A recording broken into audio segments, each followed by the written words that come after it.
네, 미국 대선이 마무리 국면에 접어들고 있는데요. 증권사에서는 또 어떤 종목들 더 눈여겨보고 있는지 함께 살펴보시죠.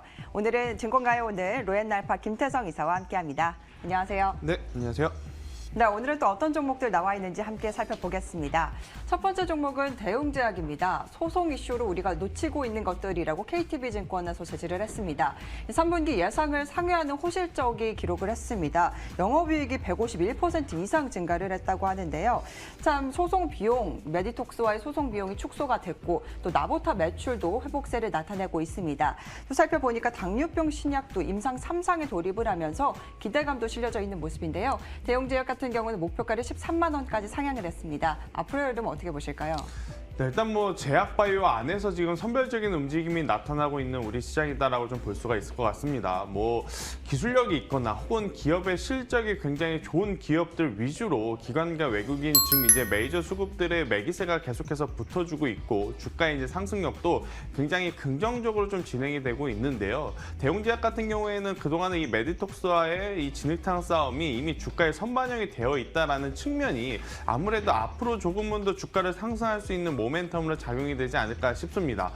이 소송에 대한 부분 그리고 이제 소송에 들어간 비용적인 부분이 모두 그동안에 이제 주가에 조정이 있었을 때 다 선반영이 되었기 때문에 나보타로 인한 3분기 실적에 대한 호조 그리고 이제 새로운 기술들에 대한 임상 뉴스에 따라서 앞으로 조금은 더 긍정적인 시그널이 더 나오지 않을까라는 이야기 한번 드려보도록 하겠고요. 지금 제약바이오 섹터들이 최근에 굉장히 또 발빠르게 오르고 있습니다. 그 발빠르게 오른 상황 속에서 가장 강한 종목들의 흐름을 보게 되면 결국 실적이 좀 말해주지 않았나 싶어요. 이번 분기에 좋은 실적을 냈기 때문에 다음 분기에도 굉장히 더 좋은 견고한 주가의 한번 상승세를 기대해 볼 수 있는 게 대웅제약이 아닌가라는 이야기 드리도록 하겠습니다. 네, 메디톡스의 최종 판결이 19일로 예정이 돼 있습니다. 이미 악재는 선반영돼 있다라고 평가를 내려주시면서 앞으로 긍정적인 시그널 예상을 해주셨습니다. 이어서 두 번째 종목도 함께 살펴보겠습니다. 두 번째 종목은 코웨이를 가지고 왔는데요. 물샐 틈 없는 관리라고 한국투자증권에서 제시를 했습니다. 이번에 해외 고성장이 실적 호조를 견인을 한 모습입니다. 국내 영업 역시 정상화 국면에 들어가 있는 모습인데요. 사실 연간 매출액이 3조 원에 가까운 가능성이 나오고 있습니다. 또 4분기 성수기로 판매량이 3분기보다 증가할 것으로 예상이 되고 있는데요. 코웨이는 목표가를 9만 5천 원으로 제시를 했습니다. 앞으로의 흐름도 긍정적으로 보실까요?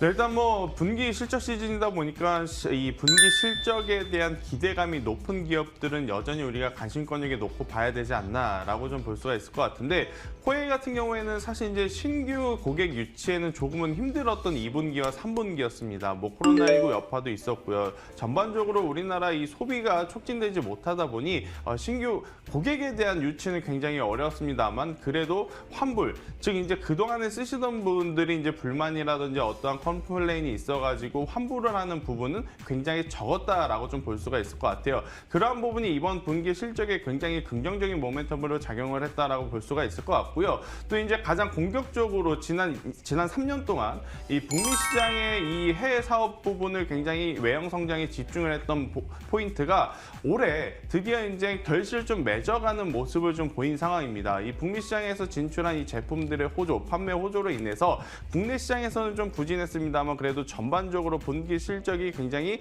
견고하게 나타나고 있는 코웨이이기 때문에 앞으로 4분기가 이제 성수기 시즌에 돌입을 하는 그러한 과정에서 주가의 상승력도 한번 우리가 더 체크를 해봐야 되고 또 이제 실적이 정말로 분기, 3분기도 굉장히 좋게 나왔는데 4분기 혹은 내년 1분기도 좋게 나온다? 그러면 여전히 주가도 탄력적으로 더 움직일 가능성, 밸류에이션이 한 번 더 재평가될 가능성 높다라고 좀 볼 수가 있을 것 같습니다. 네, 미국에서 공기청정기가 잘 팔리고 있다고 합니다. 북미 시장에서 선박을 해주면서 앞으로 4분기 기대감도 커지고 있다라고 평가를 내려주셨습니다. 네, 이어서 마지막 종목도 함께 살펴보시죠. 마지막 종목은 카카오게임즈입니다. 바이투플레이 엘리온이라고 메리츠증권에서 제시를 했습니다. 이 엘리온이라는 이 신작 게임의 기대감 굉장히 큰 모습인데요. 이 3분기 실적이 가디언 테일즈의 성과를 반영을 하면서 호실적을 기록을 했습니다. 무려 역대 최대 실적을 기록하면서 모바일 매출액이 2배 이상 성장을 했다고 나왔는데요. 신작 준비 일정도 이상 무고 또 엘리온의 기업 가치가 기업의 방향성을 결정할 것이라고 레포트에서 평가를 내리고 있습니다. 카카오게임즈 같은 경우는 어떻게 생각하실까요? 네, 일단 뭐 카카오 게임즈뿐만 아니고 최근에 이 신규 상장된 기업들 단기간에 좀 시세가 한번 나오고 나서 그동안에는 계속해서 이제 지지부진한 흐름이 나타나고 있고요. 또 카카오 게임즈 또한 이 보호예수 물량이 나타나면서 이제 급락한 이후에 아직까지는 뭐 그렇다 할 추세가 나타난 상황은 아닙니다. 하지만 계속해서 우리가 관심권역에 놓고 지금 지켜봐야 되는 부분은 아무래도 이제 두 가지인 것 같습니다. 일단 첫 번째는 지금 주가의 위치를 보게 되면 여타 다른 게임주들이 굉장히 좋은 성과를 내고 있는 지금 시즌에 이 카카오 게임즈의 주가는 여전히 바닥권에서 횡보를 하고 있다라는 부분이고요. 바닥권에 있다라는 부분은 역시나 상승을 시킬 수 있는 모멘텀이 아직은 부족했기 때문이다라고 해석을 할 수 있는데 그 부족한 부분을 채울 수 있는 오늘 레포트가 좀 나온 게 아닌가라는 이야기 드리도록 하겠습니다. 결국 이제 카카오 게임즈 그 가격에 맞는 실적이 정말로 나올 것이냐 말 것이냐 이거에 대한 말들이 굉장히 많았는데 분기 실적 굉장히 긍정적으로 나왔고요. 또 이제 게임즈 같은 경우에는 아시다시피 이제 4분기와 1분기가 성수기다라고 좀 말씀드릴 수가 있을 것 같아요. 성수기 시즌으로 돌입하는 이 게임즈 섹터에 힘입어서 추가적인 주가의 상승 그리고 이 신작에 대한 스케줄에 대한 이상이 없을 경우에는 여전히 이 카카오 게임즈는 우리가 관심 있게 봐야 되는 종목군 중에 하나가 아닐까라는 이야기까지 드리도록 하겠습니다. 네, 상장 이후 뚜렷한 모멘텀이 없었습니다. 신작 기대감과 3분기 실적으로 주가 상승 기대해 볼 만하다라고 평가를 내려주셨습니다. 네, 오늘 살펴본 세 가지 종목, 대웅제약과 코웨이, 카카오게임즈 모두 긍정적인 평가를 남겨주셨는데요. 흐름 체크해 보시면서 도움 받으시길 바랍니다. 지금까지 증권가의 오늘이었습니다.